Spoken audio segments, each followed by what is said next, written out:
और ज्ञान और वैराग्य इतने कठिन मार्ग नहीं है, ज्ञान और वैराग्य इतने बड़े कठिन नहीं है जितना आपको लगते हैं। ज्ञान का मतलब बहुत स्पष्ट है, सही और गलत की पहचान को ही ज्ञान कहते हैं। ज्ञान का मतलब बहुत नॉलेज ले लेना नहीं होता, बस सही और गलत क्या है इतना विवेक बुद्धि आ जाना, इसी को ज्ञान कहते हैं। और वैराग्य का मतलब सब छोड़ देना नहीं होता, वैराग्य का मतलब सबसे विरक्त हो जाना नहीं होता, वैराग्य का मतलब सबके बीच रहते हुए भी उसके प्रति आसक्ति ना होना, उसको वैराग्य कहते हैं। हम कथा वक्ता हैं, हम सब जगह जाते हैं, हर प्रकार के लोगों से मिलते हैं, हर प्रकार की वस्तु, हर प्रकार का भोग हमारे सामने आता है, पर उसके प्रति इच्छा ना होना, इसी को वैराग्य कहते हैं।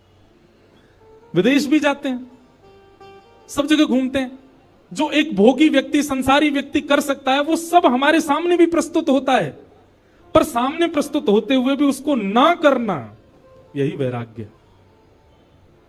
सूरदास जी की पंक्ति में हर कथा में गाता हूं, तजोरे मन हरि विमुखन को संग, जाके संग कुमति उपजत है, जाके संग कुमति उपजत है, पड़त भजन में भंग, हाँ पड़त भजन में भंग, तजोरे मन हरि विमुखन को संग, तजोरे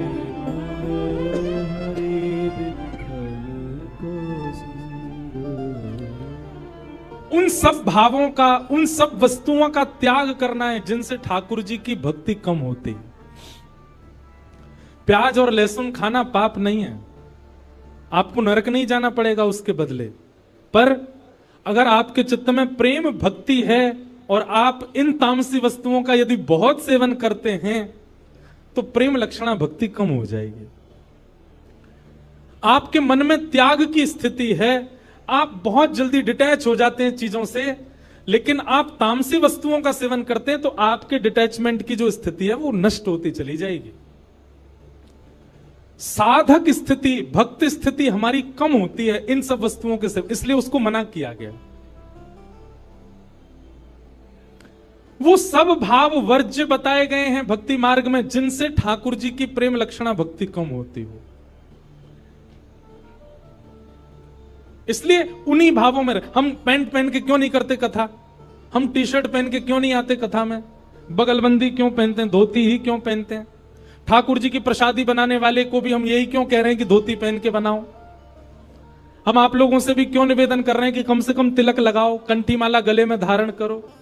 ये वैष्णव वेश धारण करने से भी आपका संग सुधरता है, आपका मन सुधरता है, आपकी भावना शुद्ध होती है, तामसिकता से आप बचते हो, इसलिए बहुत जरूरी है ये सब।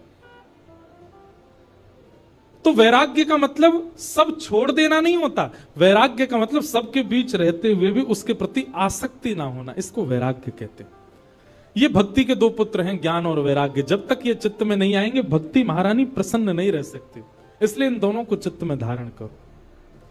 नारद जी महाराज ने देखा कि ज्ञान और वैराग्य दोनों वृद्ध हो गए, तो नारद जी महाराज ने प्रयास किया कि ज्ञान और वैराग्य को युवा कैसे किया जाए। संतों से पूछा, लेकिन कोई भी इसका प्रमाणित उत्तर नहीं दे पाए। तब नारद जी महाराज आज सनत कुमारों से पूछते हैं कि भक्ति के पुत्र ज्ञान और वैराग्य युवा कैसे होंगे, कृपा करके मुझे बताओ। बहुत सावधानी से सुनना, भक्ति हम सबके चित्त में है, पर ज्ञान वैराग्य पुत्र नहीं है हमारे पास। भक्ति के पुत्र वो कैसे आएंगे, उसी का उपाय यहां पर सनत कुमार बता रहे हैं।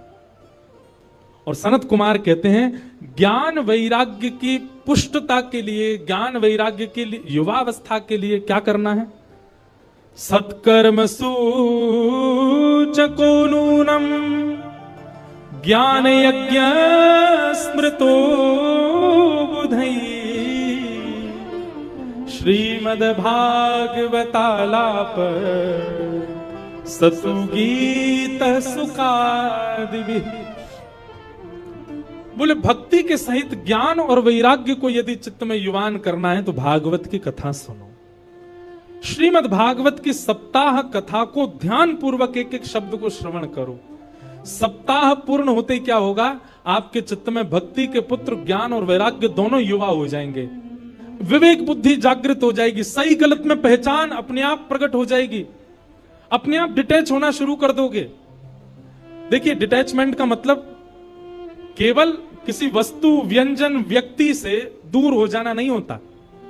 डिटैचमेंट का मतलब और क्या होता है, विरक्ति का मतलब और क्या होता है।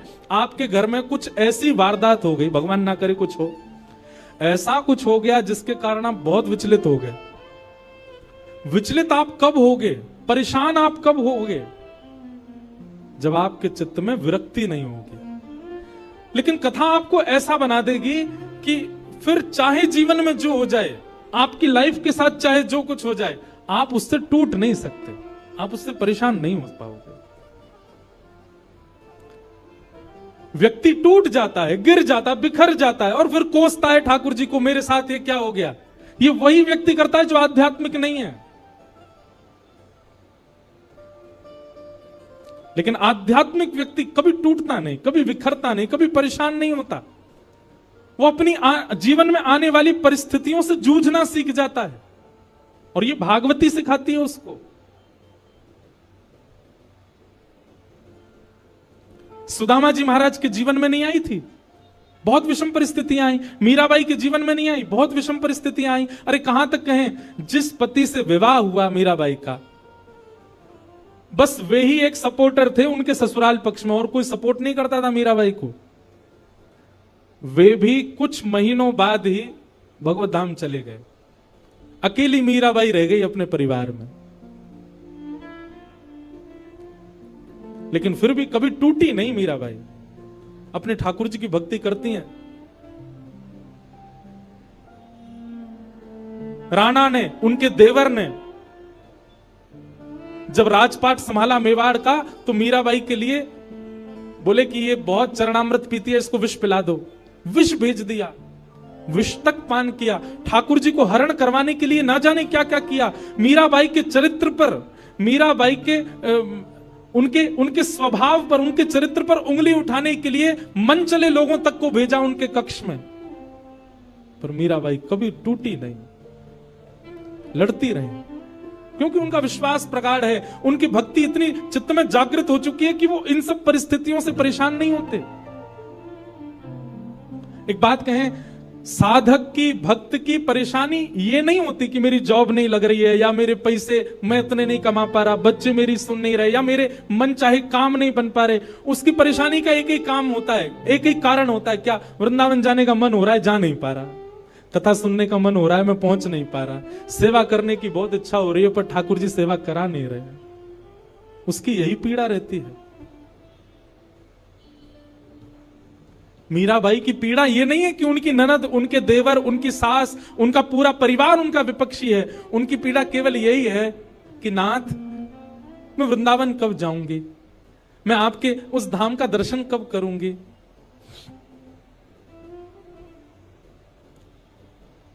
कथा आपको ऐसा बना देती है कि फिर संसारी आने वाली पीड़ाएं आपको अनुभव नहीं होती।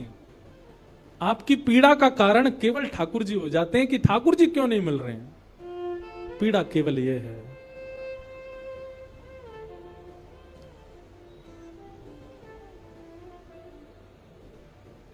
मीराबाई का एक पद, वैसे तो सारे पद ही मीराबाई के बहुत अच्छे हैं, एक से एक पद है मीराबाई के। बंधुओं, कभी मीराबाई के, आज विपराग जी मुझको बोल रहे थे कि महाराज जी अगले वर्ष जब चंडीगढ़ में कथा हो, इसका मतलब अगले वर्ष भी आएंगे हम।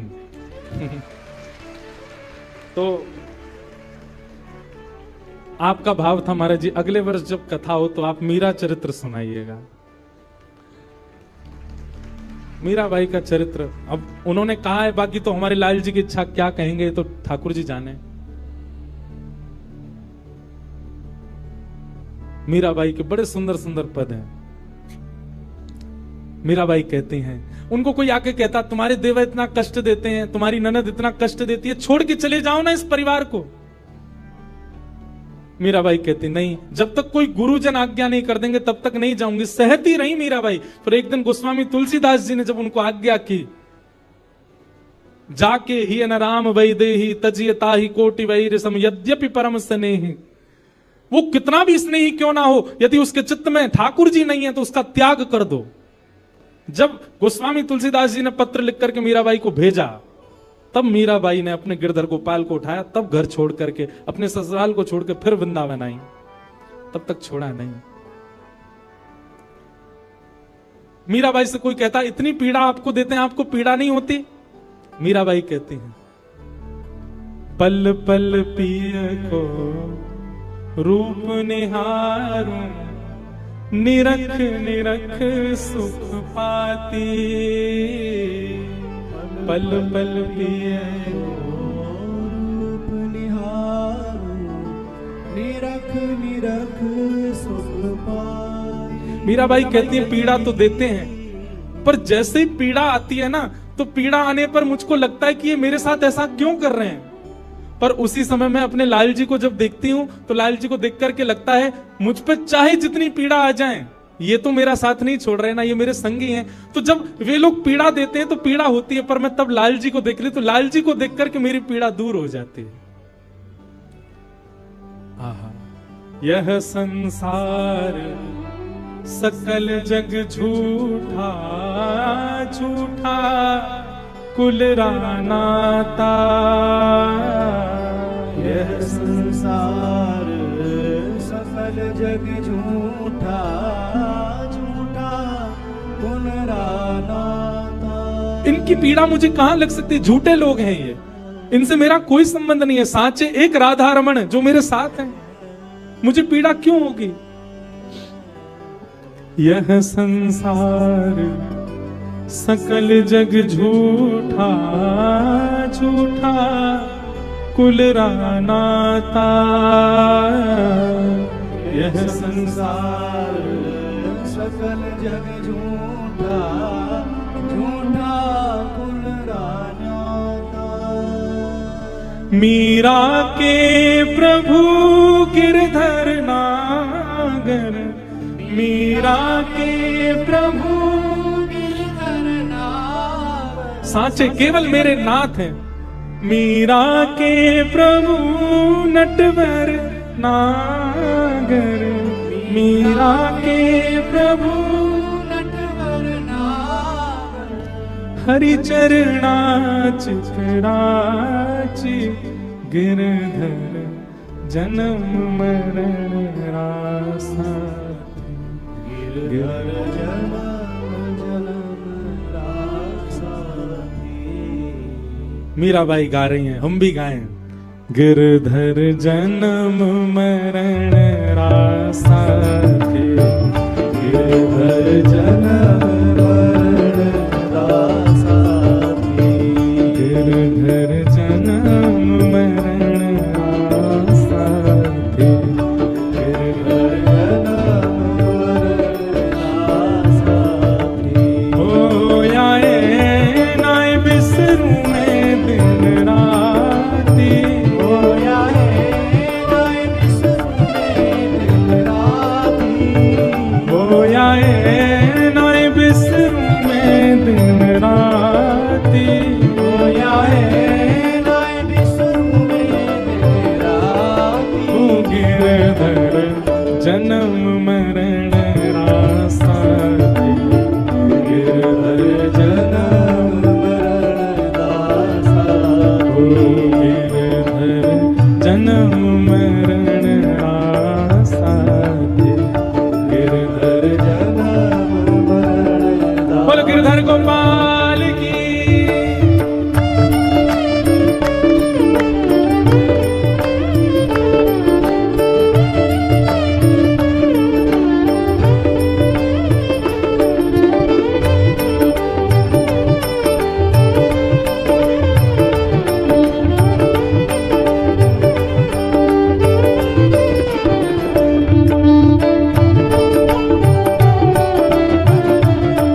रूप निहारूं निरख निरख सुख पाती पल पल पिया रूप निहारो निरख निरख सुख पाती ओ पल पल पिया को रूप निहारूं निरख निरख सुख पाती पल पल पिया रूप निहारो निरख निरख सुख पाती दोय कर जोड़ा अरज करूं छू दोय कर दोय कर जोड़ा अरज करूं छू दोय कर जोड़ा सुन लीजो मारी बात गिरधर जन्म मरण रास्ता गिरधर जन्म मरण रासा गिरधर जन्म मरण रास्ता गिरधर जन्म मरण रासा ओ आए नाय बिसरूं मैं दिन राती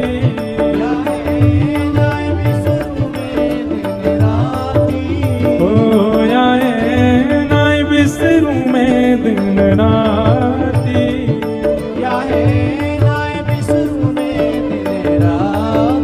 गिरधर जन्म मरण रासा गिरधर जन्म मरण रासा करताल बजा के गा बोल वृंदावन बिहारी लाल की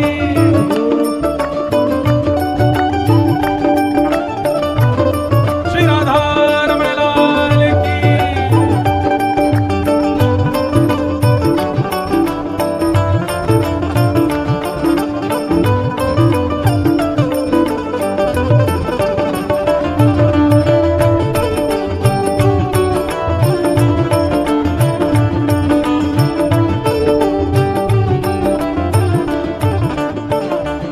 ओ यह संसार सकल जग झूठा झूठा कुलरा नाता यह संसार सकल जग झूठा झूठा पुनराजा यह संसार सकल जग झूठा झूठा कुल नाता यह संसार सकल जग झूठा झूठा तो साचा कौन है मीरा के प्रभु गिरधर नागर मीरा के प्रभु गिरधर नागर मीरा के प्रभु नटवर नागर मीरा के नटवर नागर ओ हरि चरणा चितराची गिरधर जन्म मरण रासा गिरधर जन्म मरण रासा गिरधर जन्म मरण रासा गिरधर जन्म मरण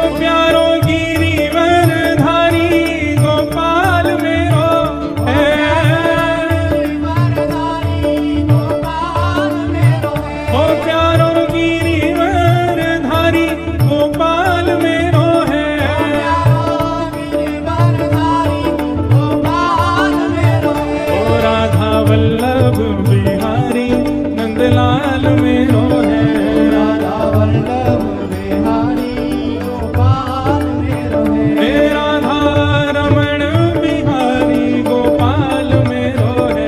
राधा रमण बिहारी उठा उठा के हे गोविंद मेरो है, गोपाल मेरो है, गोविंद मेरो है, गोपाल मेरो है, हाँ गोविंद मेरो है, गोपाल मेरो है।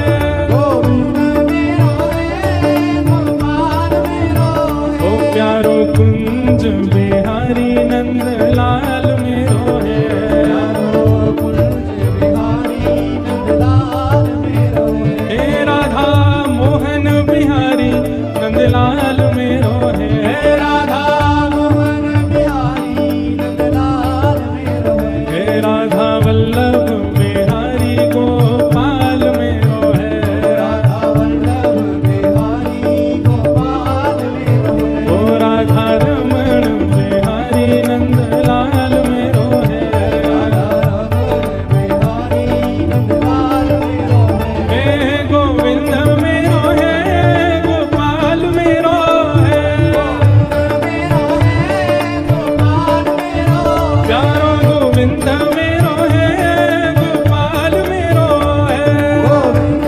मेरो है, गोपाल मेरो है, हे गोविंद मेरो है, गोपाल मेरो है, हाँ गोविंद मेरो है, गोपाल मेरो है, हे गोविंद मेरो है, गोपाल मेरो है, गोविंद मेरो है, गोपाल मेरो है, हे गोविंद मेरो है, गोपाल मेरो है, हाँ गोविंद मेरो है, गोपाल मेरो है, हाँ गोविंद मेरो है, गोपाल मेरो है, हे गोविंद मेरो है, गोपाल मेरो है,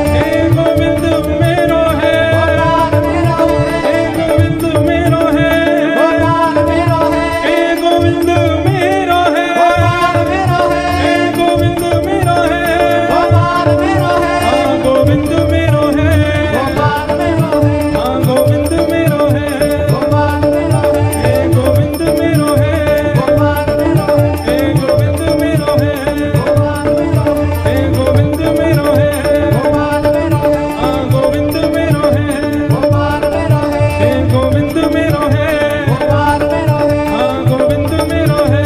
गोपाल मेरो है, जय जय श्री राम, जय जय श्री राम, जय जय श्री राम।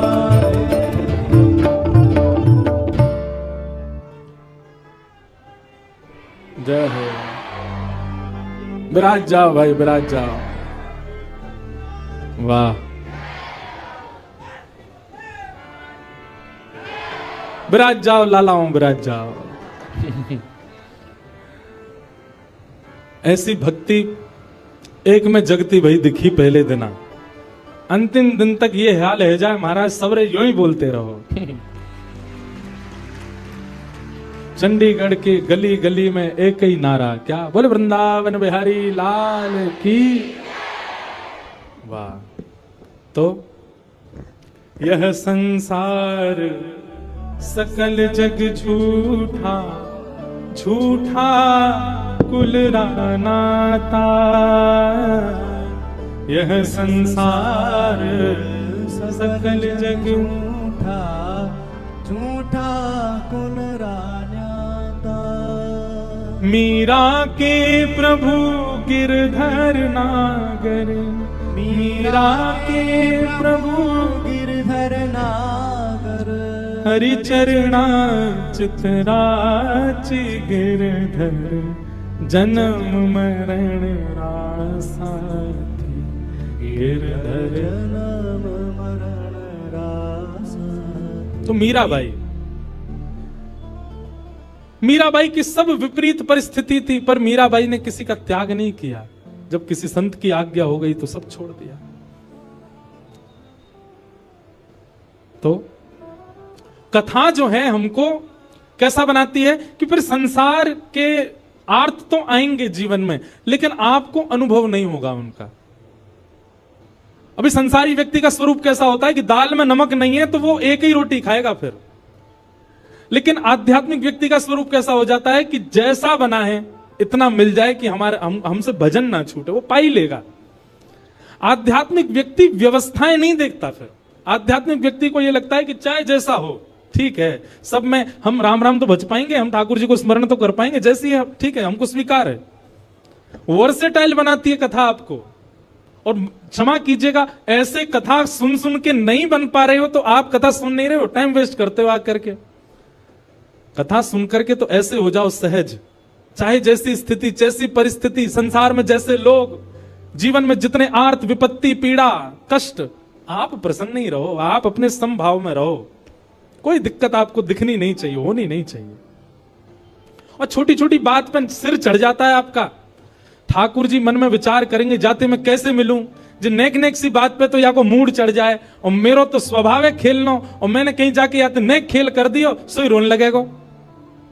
अब देखो गोविंद दास जी एक अष्ट सखाओं में एक सखा हुए गोविंद दास, देखो यहाँ अष्ट सखा भी बैठे हैं, पीछे दिख रहे हैं ना, ठाकुर जी के बगल में 1 2 3 4 सखा यहां बैठे हैं, 4 सखा इधर बैठे हैं।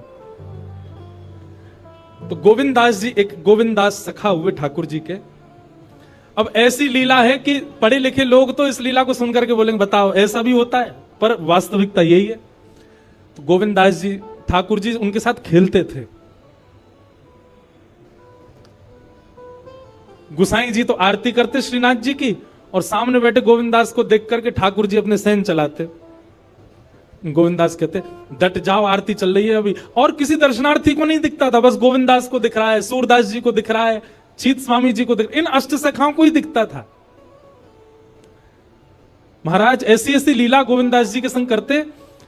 गुसाई जी श्रृंगार कर रहे हैं ठाकुर जी का, तो श्रृंगार में मोतियों की लड़ पहना रहे हैं। अब गुसाई जी तो श्रृंगार करते करते इधर उधर कहीं गए, सामने बैठे गोविंद दास पद गा रहे हैं।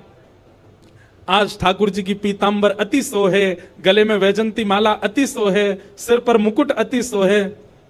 ठाकुर जी यहां मोती उठा रहे हैं, मोती उठा करके गोविंद दास पे मार रहे हैं। गोविंद दास के सिर पे महाराज गुम्माटा उठ गया। गुम्माटा समझते हैं, कभी कभी सिर में जोर से लग जाए तो ऐसे उठ जाता है ना, गोविंद दास का सिर में गुम्माटा उठ गया। तो गोविंद दास पद गाते गाते देखिए ठाकुर जी मोती मार रहे हैं, ऊपर से ठाकुर जी ऐसे सींग दिखा रहे हैं। ये लीला गोविंद दास को दिख रही है, बाकियों को ठाकुर जी ऐसे ही दिख रहे हैं। तो गोविंद दास बोले अच्छा तो बताऊं, रुक जा। मोती उठा करके ठाकुर जी पे मारा। अब ठाकुर जी पे जैसे ही मारने लगे, इतने में गुसाई जी आया तो गुसाई जी में लग गया वो। गुसाई जी बोले गोविंदा जी क्या कर रहे हो तू, हैं ठाकुर जी मोती मार रहे हो। गोविंद दास से हाथ धर के गए, देखो गुम्मा तो उठ गो मेरो, तुम्हारो लाला मारे तब कोई बात नहीं, या समझा लो पहले बहुत मारे हमें। ऐसे ठाकुर जी लीला करते थे। गुसाई जी गोविंदास को हृदय से लगाते, गोविंदा तू कितना भाग्यशाली, लाला खेले तेरे संग में। दोपहर में हमारे ब्रजमंडल में सारे मंदिर बंद हो जाते हैं 12-1 बजे। उसका भाव यह है कि ठाकुर जी गैया चराने गए हैं। अब तो दोपहर के समय जैसे मंदिर बंद होते, ठाकुर जी महाराज फेंटा कस के आ जाते, ए गोविंदा चल खेल वे चल रहे हैं। ठाकुर जी गोविंदास के संग खेलने जाते। एक दिन ठाकुर जी बोले गोविंदा तू घोड़ा बन जा, मैं तेरे ऊपर बैठ के डोलूंगो। गोविंदास जी घोड़ा बन गए। घोड़ा बन के ठाकुर जी ऊपर बैठ गए, और गोविंदास की 2 पौनी बना दी ऐसी, और 2 पौनी इनको ऐसे पकड़ पकड़ के ठाकुर जी चला रहे हैं। और ठाकुर जी तो खेले भैया, कछु भी कर सकें, इसलिए भैया ज्यादा नखरेबाज यदि हो तो ये बात लिख लियो, ठाकुर जी ना मिलवे वाले आप हैं, नेक्से से नमक पे मिर्ची पे नींबू पे ये घर में अधर कर दियो महाराज, ऊधम मचा दियो, ऐसी नहीं चलो रात भर सोए नहीं। इतने अव्यवस्थित यदि हो तो यूं समझ लियो ठाकुर जी नहीं मिलेंगे आपको, क्योंकि ठाकुर जी तो व्यवस्था छीनते हैं, उल्टा करते हैं ठाकुर जी। गोविंदास के ऊपर बैठ गए और उसको चलाने लगे। अब चलते चलते गोविंदास रुक गए, तो ठाकुर जी बोले ए गोविंदा चल, ए मेरे घोड़ा चल। गोविंदास जी बोले जय जय जय जय नेक उतर जाओ। ठाकुर जी बोले काय को। गोविंदास जी बोले लघु शंका लगी है, नेक मुझे जानो है, नेक उतर जाओ। ठाकुर जी बोले ऐसी बात कर रहे हो गोविंदा, हैं कोई घुड़सवार घोड़ा पे बैठ के घूमे और घोड़ा को लघु शंका आवे तो वो का यूं के भैया नेक उतर जा, मैं लघु शंका करके आऊं फिर बैठी हूं मेरे ऊपर। गोविंदास जी बोले तो कहा आज्ञा। बोले आज्ञा वो ये जो कह रहा हूं, जैसे घोड़ा बिना आज्ञा लिए अपने व्यक्ति को ऊपर बैठा के सब काम कर ले, बस तू कर ले। तो गोविंद दास जी ऐसे घोड़ा बन करके चल रहे हैं, ठाकुर जी ऊपर बैठे हैं और सब कर आए काम। अब इतने में ही कोई व्यक्ति वहां से जा रहा था। अब उस व्यक्ति को ठाकुर जी नहीं दिख रहे हैं, उसको गोविंद दास चलते चलते दिख रहे हैं। उसने जब देखा, अरे राम राम राम राम जी, गोविंद दास जी क्या कर रहा है? हैं? घोड़ा बन के चल रहा है, वस्त्रों में ही सब कर रहा है। वो दौड़ करके गया और गोसाई जी से जाके शिकायत कर दी। बोले आप गोविंद दास को इतना सिर पे चढ़ा रखा है, आप उसको ठाकुर जी के सामने बैठा देते हो, पद गाने की सेवा देते हो, आप इतनी उस पर अनुग्रह कृपा। भैया सुनो, ओ भैया पानी बांटवे वारे सुनो, जे पानी तब बटेगो जब भजन होएगो, कथा में पानी नहीं देना कोई। मुझे भी तो प्यास लग रही है, मोते तो पूछी ना तुमने, जनता में बांट रहे हो। भाई देखो श्रोताओं, हमारी बात सुनो, कथा ऐसे सुनो जैसे व्यास जी कथा सुनाते, बिना फोन चलाए, बिना पानी पिए, बिना उबासी लिए, बिना इधर उधर हुए, एक चित्त आपको हम देखते रहते हैं। 3:30 बजे से बैठे हैं, कितने बज गए? 6:30।